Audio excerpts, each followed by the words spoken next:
cuando hagamos abordaje del paciente en shock. No se olviden que yo normalmente suelo preguntar de la clase que hemos pasado, o en este caso que hemos tenido, les pregunto un poco el día miércoles, ya para que tengan en cuenta, ¿sí? Entonces, eh, no sé si alguien me puede tomar nota de los que de los que están en asistencia. He visto aproximadamente 12 conectados, ¿ya? Entonces, si me pueden mandar una captura al WhatsApp de quienes están, algún de ustedes que esté en computadora, manda una captura y me envía al WhatsApp, ¿sí? Entonces, los objetivos de esta clase, vamos a tener los niveles de conciencia. Ustedes ya lo han visto eso en clínica 1 y en clínica 2, ¿no? En clínica 1, cuando se vio, si ustedes les digo, ¿no? Si ustedes revisan su Argente, hay un tema que dice abordaje del paciente en coma, ¿ya? Para que también puedan revisarlo, al igual que el Harrison, ¿no? Y posteriormente con los pacientes en neurología, ¿no? Que deben de haber visto alguna patología. Ahora acá nosotros vamos a ver el paciente en coma, pero en el contexto de emergencia. Entonces, eso quiero que tengan en cuenta. Ya el paciente en emergencia. Ya algo de su fisiopatología que va a ser muy somero, y acá sí vamos a tener que ver el abordaje inicial. Si, como pueden observar, hay múltiples causas que pueden ocasionar un trastorno en nivel de conciencia, que va desde la somnolencia, sopor y coma. Vamos a ver trastornos metabólicos y estructurales, por así decirlo, y en otro menor campo los infecciosos, que lo vamos a ver. Entonces acá vamos a tener en cuenta que un proceso infeccioso que es frecuente es los pacientes con sepsis, ¿no? Y ustedes ya cuando veamos abordaje del paciente con sepsis, vamos a ver que antes, ¿no? Se utilizaba el Q-SOFA y ahí veíamos el nivel de conciencia catalogado con el Glasgow, y si había un Glasgow disminuido, ya puntuaba, ¿no? Entonces, una causa frecuente es pacientes con sepsis. A ustedes ya vamos a ver también problemas estructurales propios del sistema nervioso central, como las encefalopatías, las enfermedades cerebrovasculares, y quiera ser las isquémicas y las hemorrágicas, y otros, ¿no? Los abusos de abstinencia por el uso y abuso de ¿qué? De las benzodiazepinas, ¿sí? ¿Ya? Bueno, acá, causas de coma y algunos que son comas, por así decirlo, imitaciones de coma. ¿Cuáles son los estructurales? Ahí tenemos uno, los accidentes cerebrovasculares de tipo isquémico, las hemorragias cerebrales intracraneales, ¿ya? Las neoplasias y el hidrocéfalo, que ustedes más o menos tendrán conocimiento, que es los comunicantes y los no comunicantes.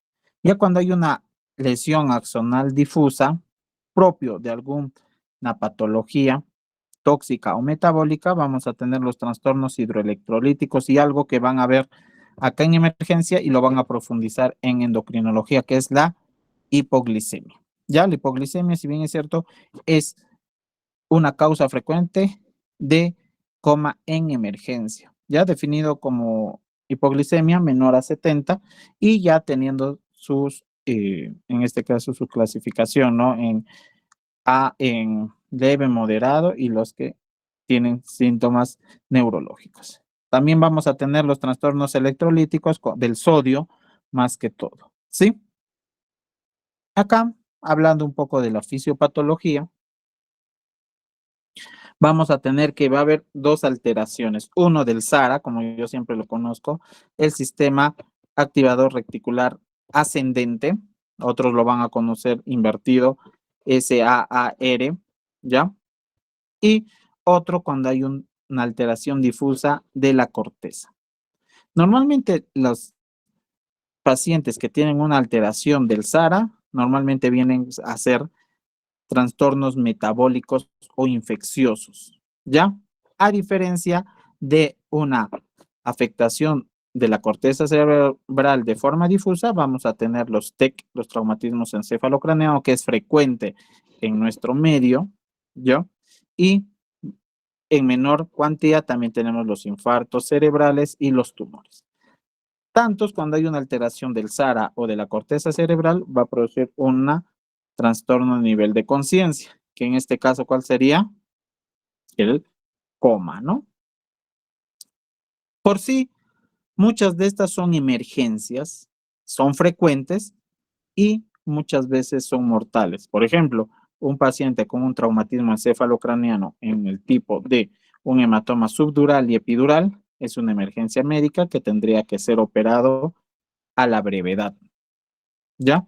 ¿Qué más? Una hipoglicemia. Si ustedes saben, tanto la hipo como la hiperglicemia te produce trastorno en el nivel de conciencia. Ya cuando lleven endocrino van a ver lo que es, lo que antes se le conocía al estadio hiperosmolar, se le conocía como el coma no cetósico. ¿Por qué? Porque este paciente no producía cetonas, ¿no? No producía acidosis. Normalmente producía un trastorno en el nivel de conciencia por alteraciones metabólicas, que una osmolaridad elevada y una hipernatremia. ¿Ya? Entonces, cada uno tiene su abordaje, sí. Ahora me dirá, doctor, si bien es cierto, cada patología tiene un abordaje en dependencia de la etiología, nosotros tenemos que hacer el abordaje del paciente de un coma desconocido. Ahora, porque en emergencia ustedes, bueno, ya cuando roten, ahora en emergencia, algunos de ustedes van a ver que hay pacientes que llegan en coma y es multifactorial, ¿ya? Puede ser por una encefalopatía urémica, una encefalopatía hepática, una hipoglicemia. Y el abordaje inicial muchas veces es similar en todos los aspectos, ya sabiendo la etiología ya es dirigido, ¿ya? Nosotros, ¿qué vamos a ver en la valoración inicial? Son estas tres cosas, el interrogatorio, siempre y cuando el paciente llegue con un familiar o uno que esté bajo su cuidado, pero ustedes van a ver que en emergencia el paciente quien lo trae, el vecino, lo han encontrado en la calle, lo trae el serenazgo, los bomberos o algún alma caritativa lo trae. Entonces, ¿qué tenemos que preguntar? ¿Qué se ha visto en la escena del paciente en el cual se encontraba? Por ejemplo, si encuentras pastillas, evidentemente puede ser una sobredosis de alguna ingesta de algún psicofármaco. Si encuentras algún tipo de veneno o algún tóxico, posiblemente sea que un propiamente del veneno. Si presentas a un paciente que ha presentado relajación de esfínteres, ya sea se ha presentado defecación y a imicción con estigmas de mordedura de lengua, etcétera, posiblemente ha presentado una convulsión. Entonces, siempre tenemos que tener en cuenta eso. El examen físico, sí o sí, abocado muchas veces a la evaluación neurológica. ¿Ya? Entonces, por eso digo, el examen físico de forma general, viendo evidentemente la parte respiratoria, cardiovascular y con mayor preponderancia en el paciente en coma, la valoración neurológica, ¿no? Que ahora lo voy a... Si bien es cierto el nivel de conciencia, ustedes van a ver, ¿no? Alerta, somnolencia, nubilación, sopor y coma. Si ustedes, cuando ustedes ven el diagnóstico de coma, ¿qué les dice, no? El coma es un paciente que no responde ni al estímulo verbal ni al doloroso, ¿cierto? Entonces, ese paciente, ¿en cuánto estaríamos de escala de coma de Glasgow? Si no tiene apertura ocular todo, tal vez 3, ¿no? Pero ya cuando este paciente, no sé, tiene posición de decorticación o descerebración, ya estaríamos hablando de un sopor, ¿no? Entonces, nosotros tenemos que ver este contexto. Ahora, el Glasgow tiene sus ventajas y desventajas, sí, que lo vamos a ver, ¿no? Ventajas para la parte neurológica, estructural, porque ustedes saben que los traumatismos encefalocranianos utilizamos mucho eso. Y algo, acá el nivel de conciencia, ya que se utiliza, es una escala, el AVDN, ya es una escala española, que te habla, ¿no? La A de alerta, la V de responde al orden verbal, la D al dolor y la N que no responde, ¿no? Y eso, a ver, vamos a verlo acá. El coma, muchas veces tenemos que tener en cuenta estas tres definiciones. Hay un coma que está consciente. Ahora, doctor, pero ¿cómo consciente? Y ahí vamos a hablar de los estados que muy similares al coma. Por ejemplo, el locking in, ya que es el enclaustramiento, que parece el paciente que está en coma, no moviliza, no hay respuesta, no hay apertura, pero hay una movilidad. Ahora, el estado vegetal persistente, si bien es cierto, también es un tipo de estilo coma, y como tal, la muerte cerebral, que la muerte cerebral ya es la pérdida de todas las funciones que neurológicas, pero todavía persiste la parte respiratoria y cardiovascular. Aquí está. Como pueden ver, ahí está el coma, el estado vegetal persistente, el estado de conciencia mínimo, el delirio, el lock-in syndrome, que es lo que normalmente les decía, ¿no? Por ejemplo, en el año de 1900, ¿qué estoy hablando? 2018 a 19, hubo un aumento de los casos en los pacientes con ¿qué? De Guillain-Barré. Ya, entonces, estos pacientes muchas veces hacían este tipo, ¿no? Teníamos que hacer el diagnóstico diferencial de qué, de un síndrome de Locken. Entonces, el paciente tiene una parálisis completa propio de, de un paciente con, pero que podía mover los ojos. Entonces, tú hacías una apertura ocular, levantabas los párpados y le preguntabas, ¿no? Así, ¿no? Con preguntas positivas y negativas, mueve hacia arriba, si es sí, o hacia los costados, si es no. Y él te entendía. Entonces, si bien es cierto, hay estados en los cuales no hay respuesta, ¿no? Al dolor y en este caso con su medio. Si se dan cuenta acá, bueno, no lo puedo señalar. Sí, a ver, no lo puedo señalar. No, a ver.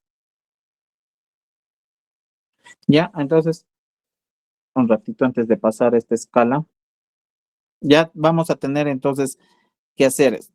Ya, entonces, un paciente del síndrome de Lockheed es el que tiene las respuestas, van a estar presentes, pero tiene una parálisis completa.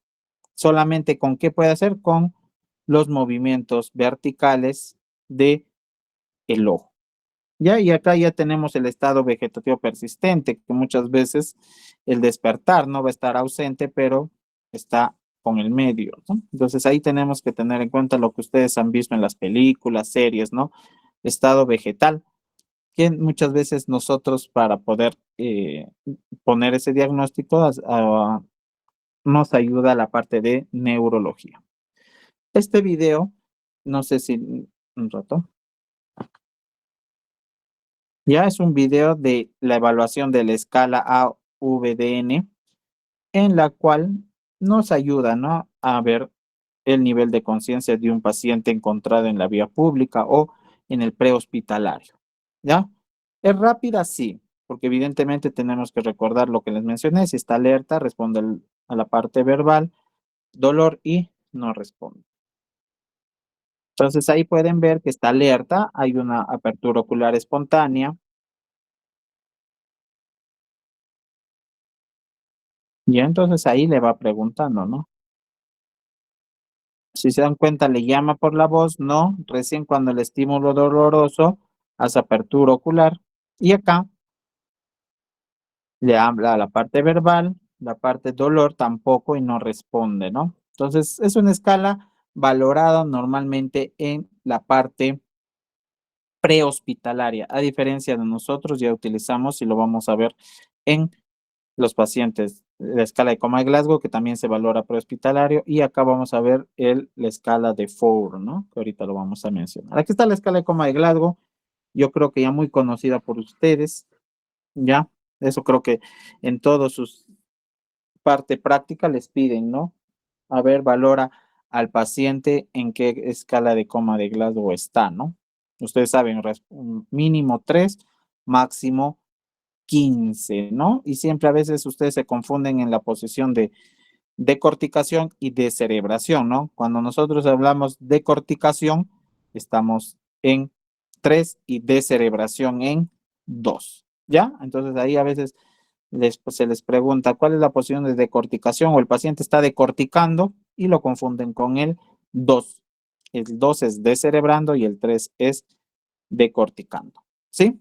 Ahora, un paciente te dicen, ¿no? Si ustedes creo que ya lo tienen implementado, que un paciente con una escala menor o igual a 8 se debería intubar. ¿Y alguien sabría el por qué?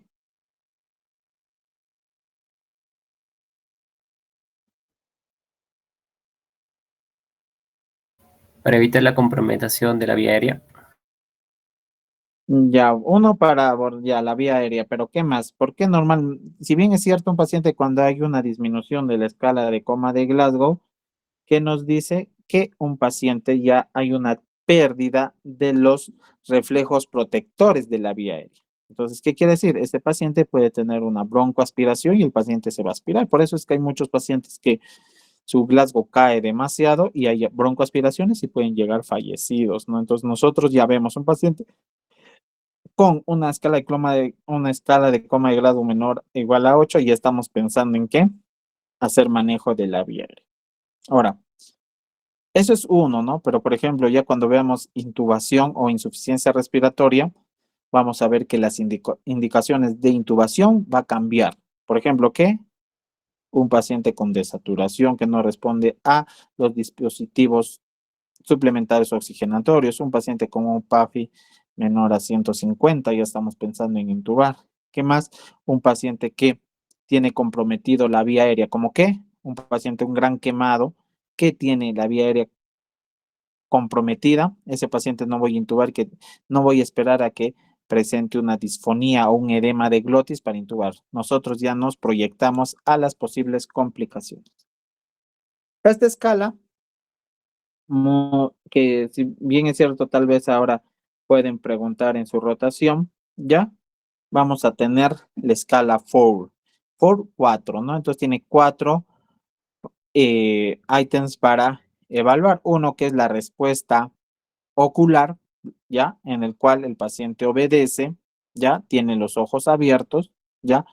Y sigue en este caso, las indicaciones, ¿ya? Entonces, cada uno tiene, en este caso, la respuesta ocular, tiene la respuesta motora, en el cual vamos a ver si bien es cierto, se asemeja mucho a qué, a la de Glasgow, ¿no? Pero en este caso vamos a ver si el paciente obedece órdenes, localiza el dolor, hay una flexión, ¿no? Flexión ya al dolor, extensión al dolor, que estaríamos diciendo que está descerebrando, flexión está decorticando y no hay ninguna respuesta.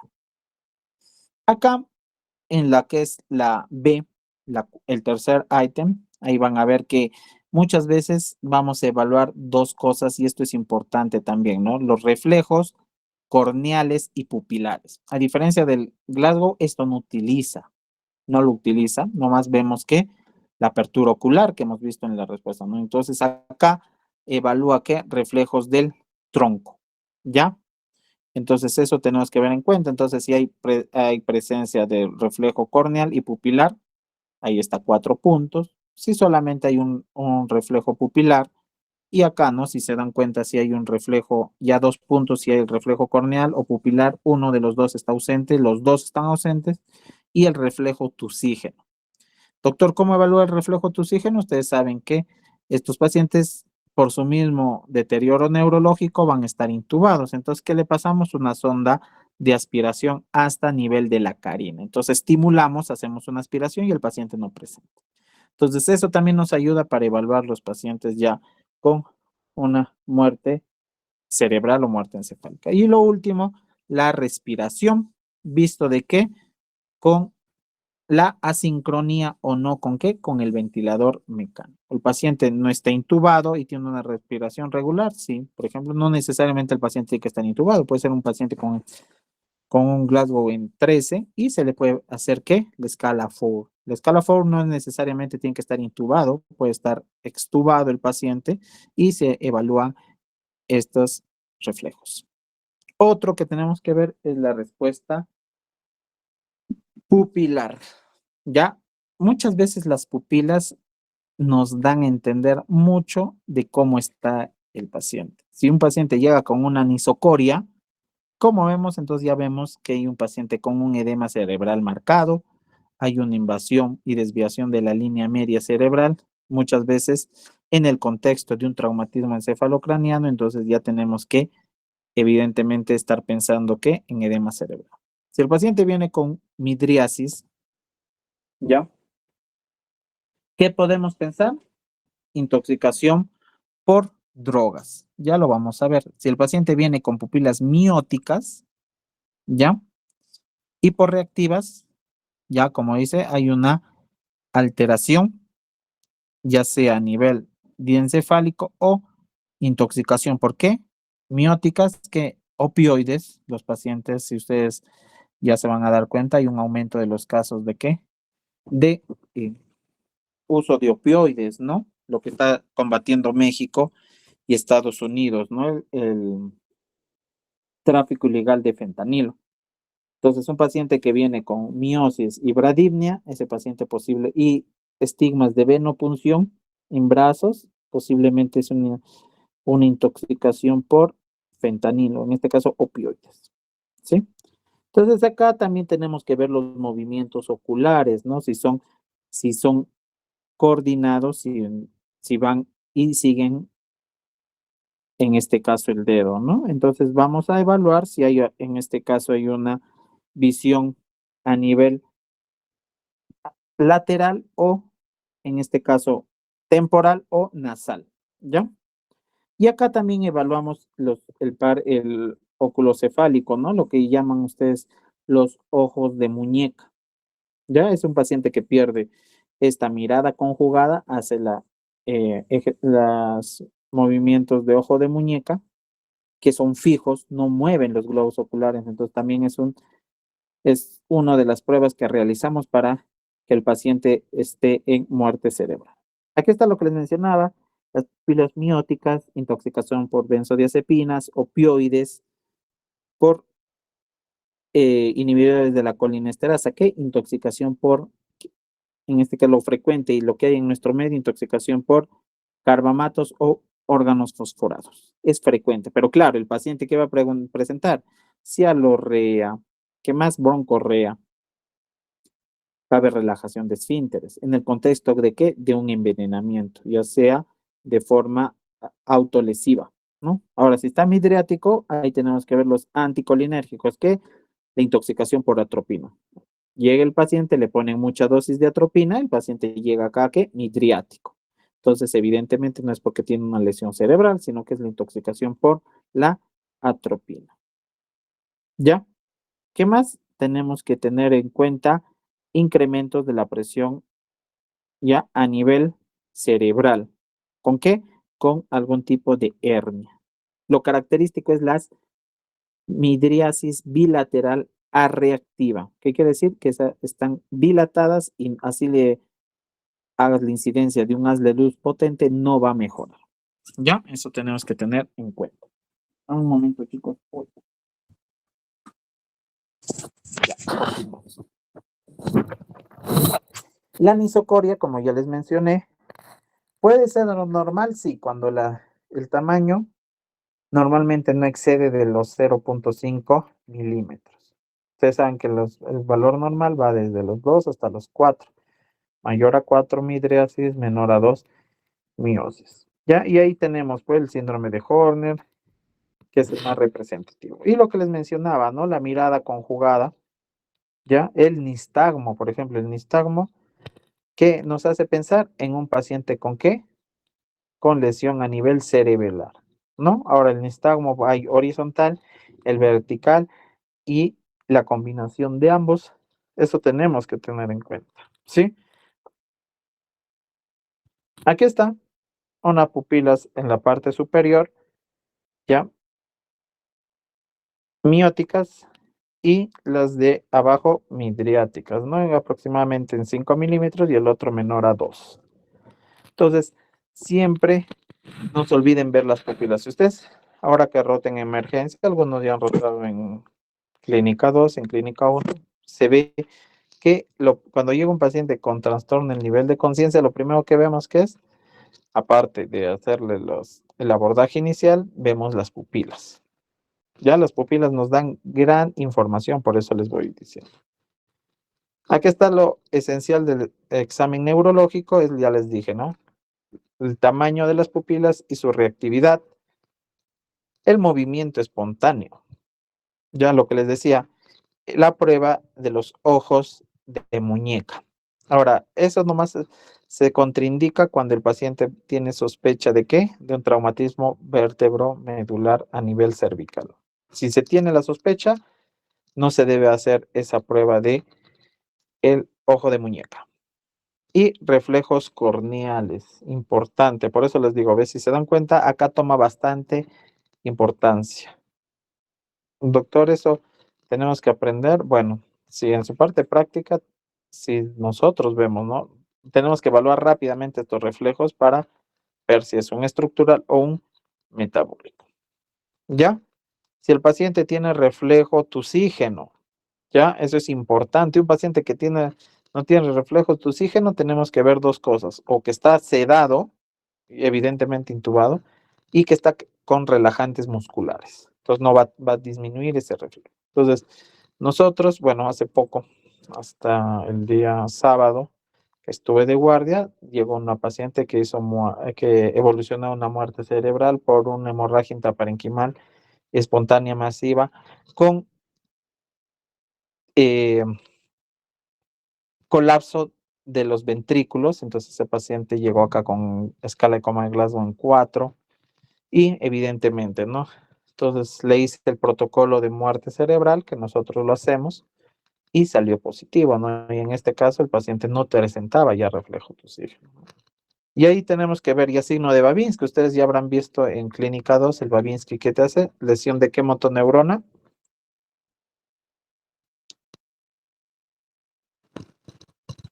Chicos, Primera motoneurona. ya ahí vamos a ver, ¿no? ¿Y eso qué te habla? De un paciente con un accidente cerebrovascular, ¿cierto? Entonces, también tenemos que evaluar el Babinski, ¿ya? Y lo otro, si bien es cierto, se utiliza, ¿no? Por ejemplo, en mi caso, cuando un paciente llega con un trastorno a nivel de conciencia nisocórico, le puedo hacer la medición de la vaina del nervio óptico. Es muy sensible, si lo saben hacer, es operador dependiente. Si lo saben hacer, se puede ver que anomalías y aumentos de la presión intracraneal. ¿Cuánto es la presión intracraneal normal? ¿Alguien me podría decir?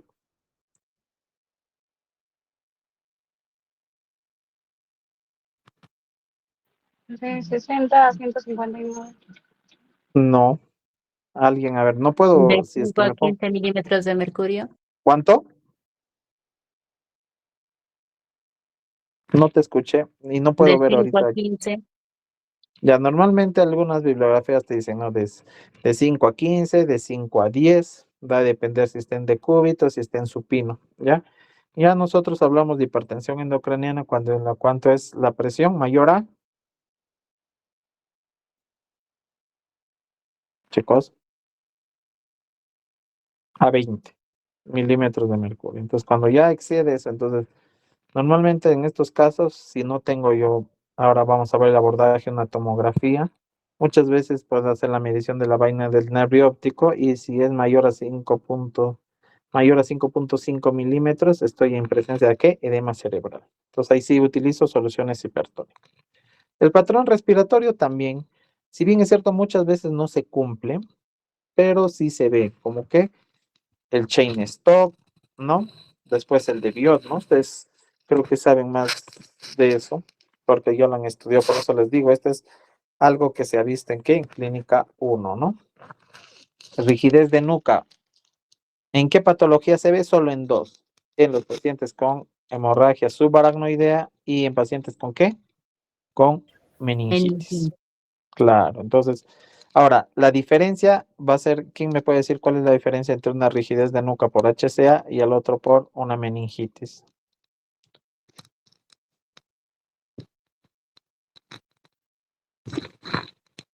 Teniendo una ambulancia.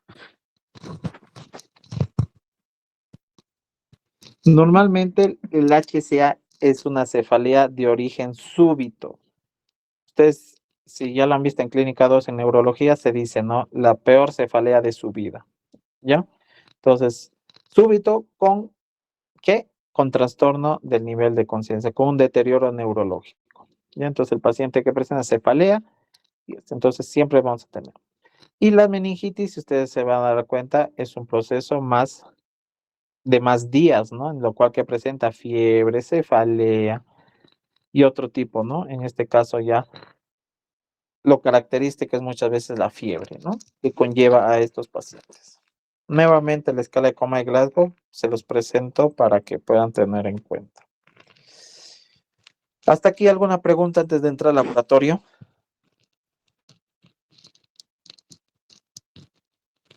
Con confianza.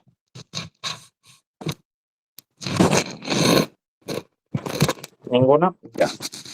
Vamos a tener en cuenta acá que muchas veces, sí o sí, es algo que no se pueden olvidar. Todo paciente que llega con trastorno de nivel de conciencia, se le hace la glucosa capilar. ¿Qué quiere decir?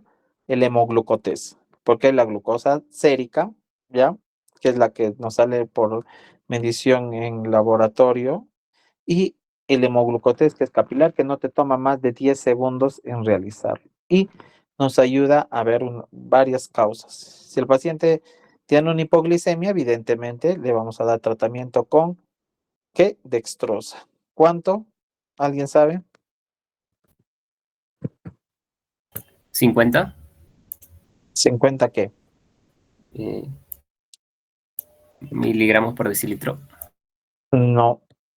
Normalmente 50 tenemos que dar de 25 a 50 gramos endovenoso stat. Ustedes van a ver bibliografías que te hablan de dextrosa al 50% y hay que administrar ¿cuánto? 50 cc. Ahora, doctor, ¿pero por qué? Si ustedes saben que 100 cc de dextrosa al 50% tiene que 50 gramos. 50, ¿cuánto es? 25. ¿Sí? Entonces, el paciente está con una hiperglicemia, no sé, 600, 700, y yo estoy pensando en estado hiperosmolar. Entonces, ya si se dan cuenta, ya ahí sí ya va a ser el abordaje para el tratamiento específico. ¿Sí? Entonces, no se vayan a olvidar hacer la glucosa capilar. Haga y electrolitos también es frecuente, ¿no? Si ustedes se habrán dado cuenta en emergencia, lo primero que hacen es glucosa y haga rápidamente para poder descartar trastornos metabólicos. Es lo más frecuente que es. Ahora, los trastornos metabólicos, ¿en quién más toma bastante importancia? En los pacientes adultos mayores. Las hipo y las hipernatremias son causa de ¿qué? De síndrome confusional agudo. Y eso vamos a tener en cuenta. Pruebas de función hepática, no a todos se les solicita, ¿no? Siempre y cuando tú ves a paciente con estigmas hepáticos, como que circulación colateral, telangiectasias, ictericia, ¿no? Ascitis, por ejemplo, edemas. Entonces ahí sí podemos ver, el paciente viene con hematemesis. ¿Qué más? Los asuados, en este caso uricreatinina, para ver, ¿no? Si es que el paciente tiene una encefalopatía urémica. Y los toxicológicos, si bien es cierto, tendríamos que hacer ¿qué? Acá ya no, opioides, benzodiazepinas, ¿qué más? Alcohol, que no es de rutina. Por suerte todavía no tenemos pacientes con intoxicación por opioides, pero ya nos van a empezar a llegar, ¿no? En algún momento. Aquí está, si bien es cierto, esto es un poquito del 2004, pero te dice, ¿no? ¿Qué pacientes de causa metabólica y endocrina pueden cursar con un coma severo y profundo? Si se dan cuenta, con una hiponatremia menos de 110, ¿ya? En la práctica clínica yo he visto pacientes con trastorno de nivel de conciencia con menor de 125, ¿ya? Entonces tú corriges la natremia y el paciente mejora, pues evidentemente, porque el sodio, por eso les dije, el sodio y la glucosa son los más importantes, ¿ya? Que causan trastorno en nivel de conciencia de forma metabólica. La hipercapnia también mayor a 60, algunas bibliografías lo van a ver mayor a 50 cuando es agudo.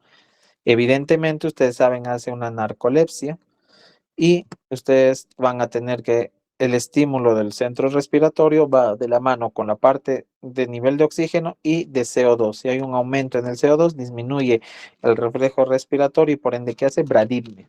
y el paciente empieza a empeorar su cuadro. Ayuda al diagnóstico. Todo paciente que se sospeche en un coma de parte estructural, ya ustedes descartan la parte metabólica.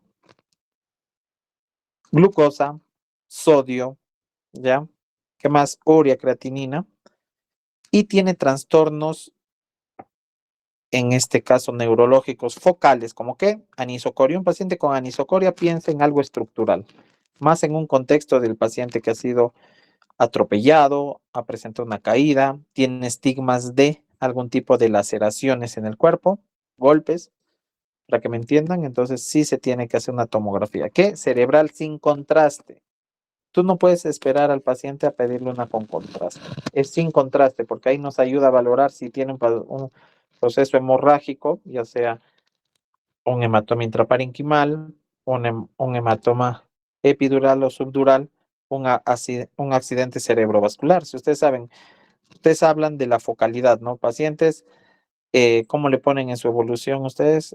Paciente Lotter, no signos meningios ni de focalización. Cuando nosotros hablamos de focalización, ¿qué quiere decir? Si el paciente tiene una plejía, una paresia, ¿qué más? Si tiene Babinski, si tiene una anisocoria, desviación de la mirada o, en este caso, ¿qué? Desviación de la comisura.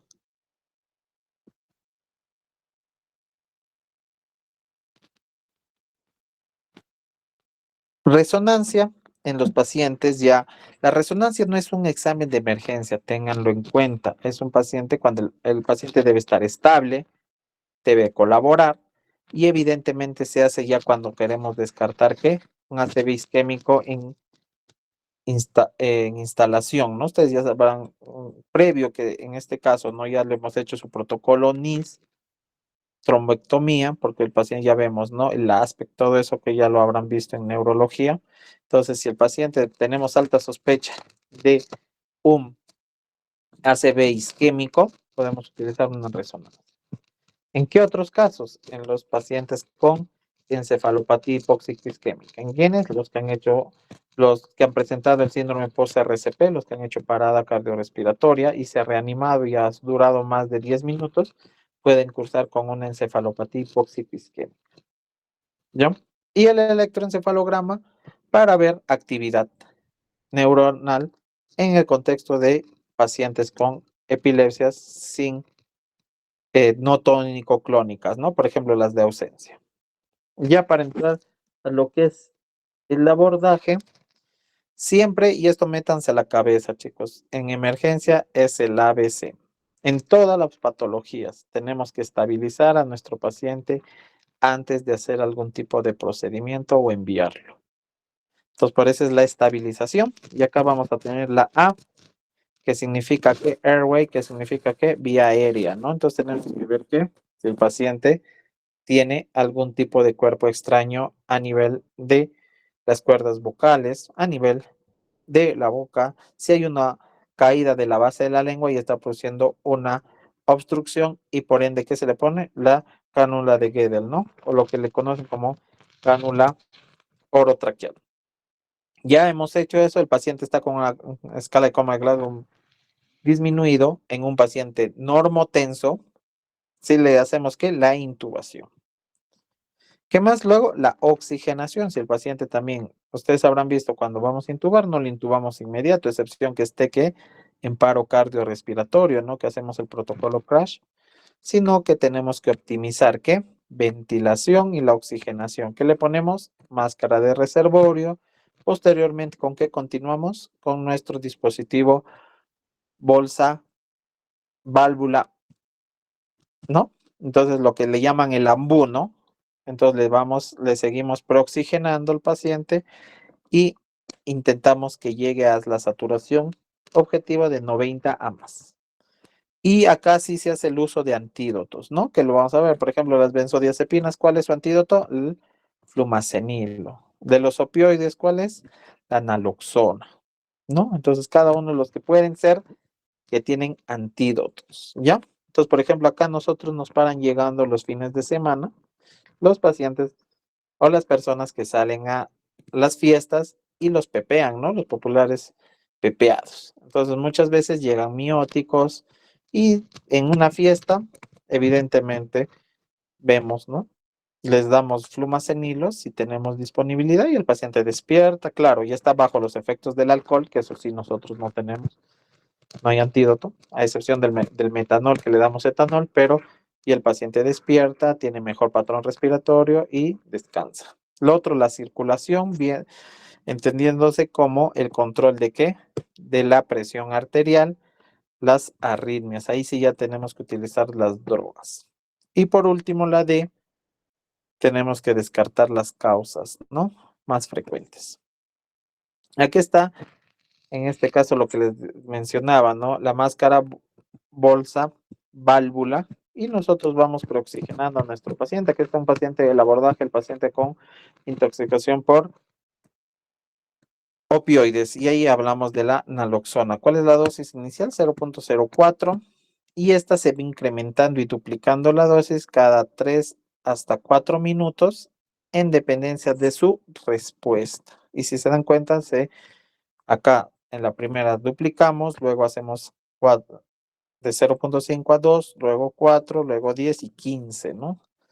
No tenemos naloxona, todavía no tenemos intoxicados por opioides, pero tenemos que evaluar, ¿sí? Si lo tuviéramos, podemos. Eso ya los paramédicos en Estados Unidos sí tienen la naloxona, porque allá sí hay bastante uso de esta nueva droga, ¿no? La droga legal, por así decirlo, ¿no? Porque eso bueno, es ilegal, pero legal porque normalmente eso se expende con receta médica, ¿no? Los pacientes con intoxicación por benzodiazepinas, mióticos y evidentemente. Hay dos, lo que te dicen, el sintomático y el asintomático. El sintomático es que el paciente tiene una bradipnia o tiene insuficiencia respiratoria. ¿Qué quiere? Llegó saturando 60, 50. Entonces, ¿qué vemos? Si el Glasgow está disminuido, ¿qué hacemos?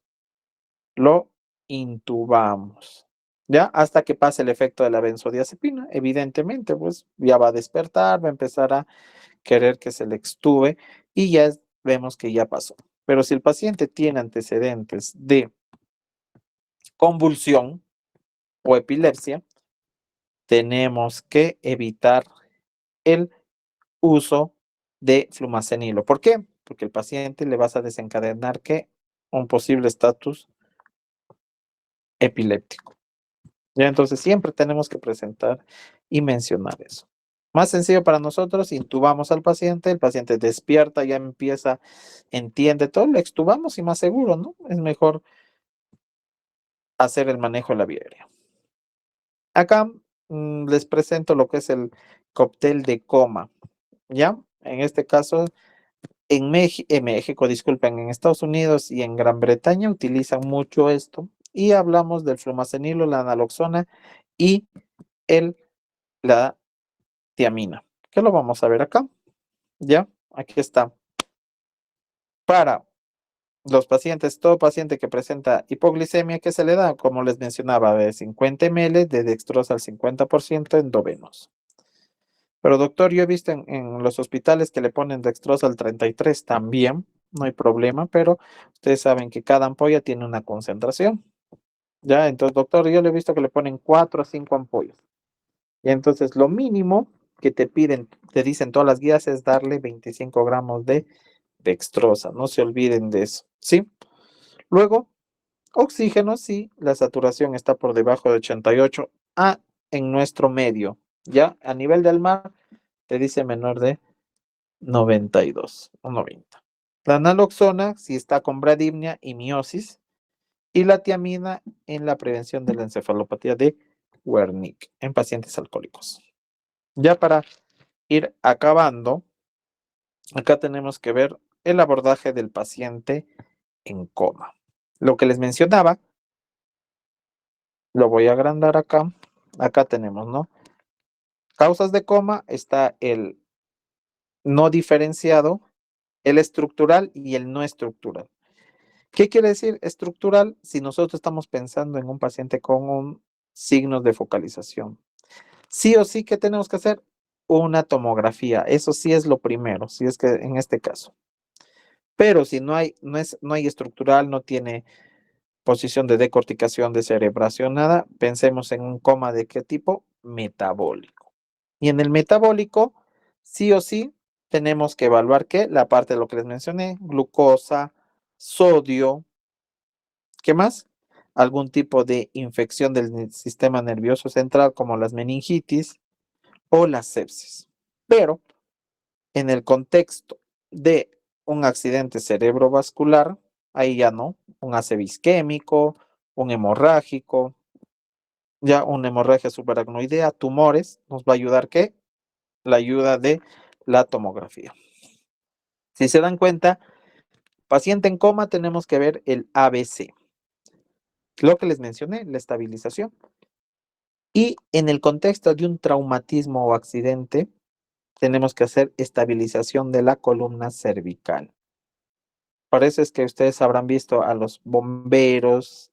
Normalmente los bomberos son los que tienen mayor, por así decirlo, cultura médica.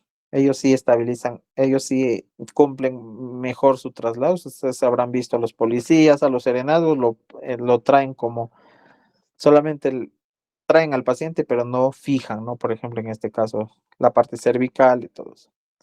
Y vemos lo que es la parte neurológica.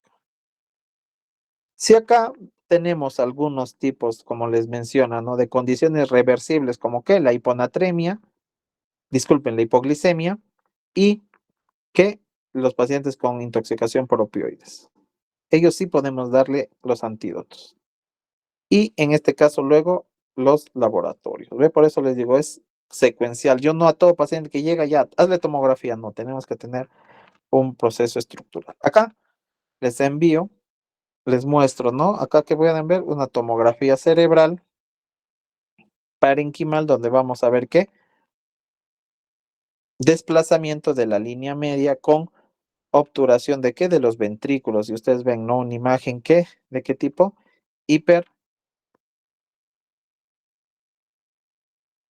Hiperdensa, ¿no? Entonces, ¿qué nos habla? De un paciente con un ¿qué? Hematoma subdural. Ya. Acá también, ¿no? Una imagen hiperdensa, ¿ya? Ahí yo también diría hasta tiene neumoencéfalo y un hematoma ¿qué? Epidural. Este paciente tenía nisocoria, ya posición de, llegó con una escala de coma de Glasgow en 7, entró a sala de operación, ya por parte de neurocirugía. Acá, en la primera que vemos, una ACV isquémico, ¿no? Si se dan cuenta, posiblemente dependiente de la arteria cerebral media. El paciente llegó con Glasgow 9, llegó afásico, ya entonces, evidentemente, ese paciente tenemos que ya darle su tratamiento específico, ¿no? Si ya posiblemente manejo el edema. En la 2 que vemos una hemorragia subaracnoidea, como vemos invasión de las cisternas. Y en la tercera imagen que se ve una hemorragia intraparenquimal. Si se dan cuenta, todos estos pacientes llegaron con algún grado de focalización. ¿Sí? Entonces, siempre todo paciente que esté focalizando es tomografía. Rápidamente. Ahora, doctor, ¿puedo hacerle glucosa y haga también? No hay problema. Yo no les digo que esté contraindicado, pero no pierdan tiempo. Aparte, si descartas sodio y glucosa están normal, piensa en algo estructural. Aquí está lo que les mencioné nuevamente, ¿no?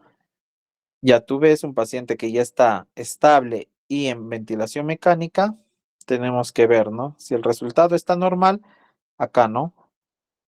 Si el resultado está normal, tenemos que ver qué tratamiento de trastornos metabólicos, hiponatremia, hipoglicemia, un coma mixematoso.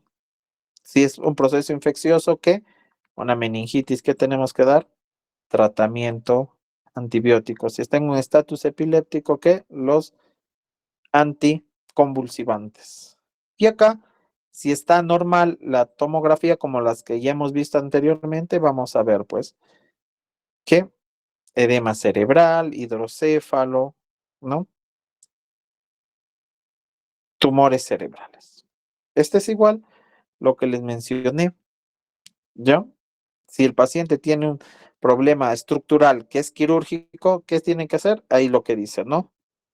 Evacuación por cirugía, ahí el neurocirujano nos apoya, ¿no? Lo bueno que acá en nuestro hospital tenemos neurocirugía a las 24 horas y estos pacientes tienen que entrar a craniotomía descompresiva. Bueno, ya, esto no. Bueno, esto ya. ¿Hasta aquí tienen alguna pregunta, chicos?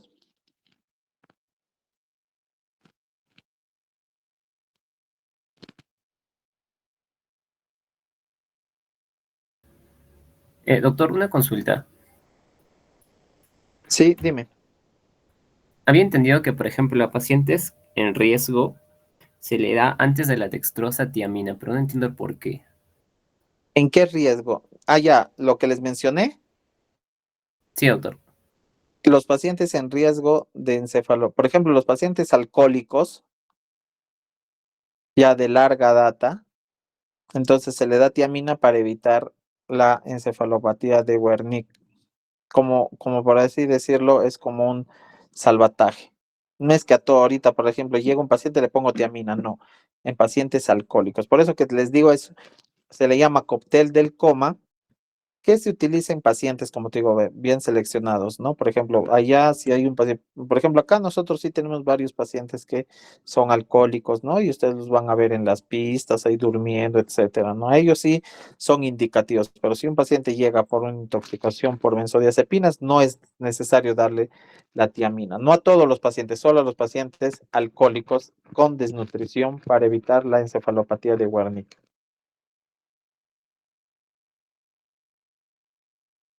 A eso, no es que a todos se le pone, no vayan a entender mal, no, eso solamente a los pacientes con alcohólicos con desnutrición, ¿ya? Entonces a ellos sí se les puede instaurar de forma, ¿ya?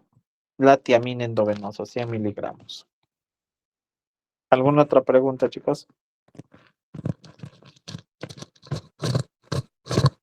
Doctor, una consulta. Mencionó acerca del ojo de muñeca. ¿A qué pacientes no se le podría hacer cuando sospechamos alguna patología? Normalmente cuando se piensa que tiene una fractura o una alteración de la columna cervical, no se realiza.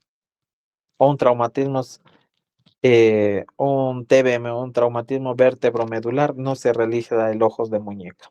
Eso sí, es lo único, ¿no? Pero si el paciente no tiene ningún antecedente, sí se puede realizar.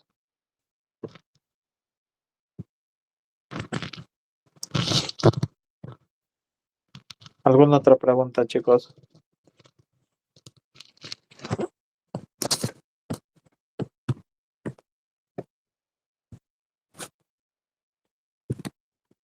¿Ninguna? Ya.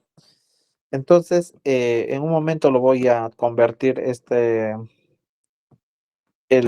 la PPT a PDF y se los paso, ¿sí? Entonces, normalmente hoy día no, porque estoy de guardia. Mañana, por la mañana, voy a actualizar el aula virtual, ahí donde les voy a subir los videos, algunos artículos y también lo subo oficialmente a la clase, ¿ya? Entonces, el día miércoles no hay problema, que sí lo vamos a hacer las clases eh, ya presencial, ¿sí? Ya si tienen alguna duda que presentan entre hoy y mañana, lo podemos resolver el día miércoles, ¿sí? Sí, doctor, gracias. Ya, ya chicos, entonces así quedamos, ¿ya? Entonces el miércoles nos vemos 8:30, ¿sí?